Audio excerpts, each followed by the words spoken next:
ની જે વાત એનો આખો ચોપડો ખભે લઈને ફરતો હોય ને કોઈ તો એ આ વ્યાસભાઈ ભૂદેવ. ત્યારે તમારી મારી સામે આ રજૂ થાય ને, અમારે આ દાદા બેઠા ને બે એવા મારા દાદા મૌખિક ચોપાઈ બોલતા. ત્યારે મને વિચાર આવ્યો કે તેને અક્ષર જ્ઞાન નથી, અક્ષર જ્ઞાન, અને ખરોખર ચોપાઈ બોલે.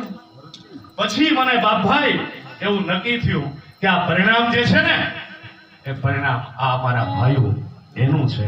કારણ કે અહીંયા રજૂ થાય ને એટલે આ વડીલો બેઠા યાદ શક્તિ રાખે, અને આ રામાયણ મોઢે કરીને આ કલા જીવત કરીને જેટલું આપો ને એટલું ઠેકાણે. એટલે છે કે આ ક્ષત્રિયોની જવાબદારી એટલી છે, ગઢવીઓની જવાબદારી એટલી છે કે અત્યારે ગઢવીના પોશાકમાં છે, અને બીજા આપણે બધા જે છીએ એ ધર્મ બચાવવો એ તમારી મારી ફરજ છે. જો ધર્મને બચાવશું તો આપણે બચશું.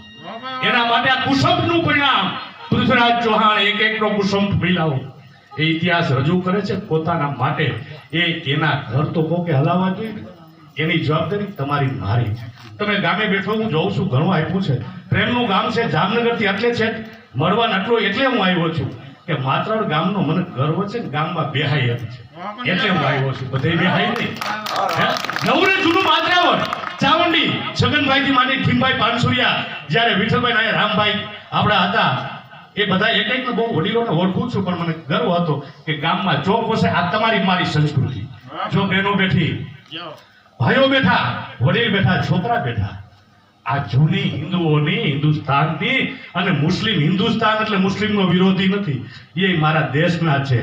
પણ આ મારા દેશની સંસ્કૃતિ છે કે મા બેન બાપ દીકરો ચોરા વચ્ચે પટમાં ભેગા બેહે, એક કરાર તમારી મારી પરંપરા છે. અને આ પરંપરાને જીવતી રાખવા માટે જેને 500 કર્યા છે ને ઈશ્વરે દીધું ને એ 1000 કરજો. કદાચ એકવાર કોવિડ પૂરતું વેઠજો, કારણ કે વેઠ બધે થાકી ગયા છીએ ને, પણ આ ઠેકાણે થાકવાનું છે. કારણ કે આ ભૂદેવો જેને કંઈક ને કંઈક બલિદાન આ બાબતથી આવ્યા બધા જોઈને એકલા હાથે તો તાળી પડે નહીં. કોક શાસ્ત્ર હાચવે, કોક શસ્ત્ર હાચવે, કોક પુરુષાર્થ કરે, કોક સભાઈ કરે. આ મારા દેશની પરંપરા છે. એ તમારી મારી ફરજ છે ને, એટલે હું હાથ જોડીને તમને વિનંતી એટલે કરું છું. ધારું તો હવારી માંગવા તમારી નહીં આવી શકું, પણ એમ માનજો કે તમારે ત્યાં માંગવા આવ્યો છું. જેને 200 દીધા હોય તો એમ થાય કે બીજા 50 છેવટ બક્ષિસ તરીકે દઈ દેજો.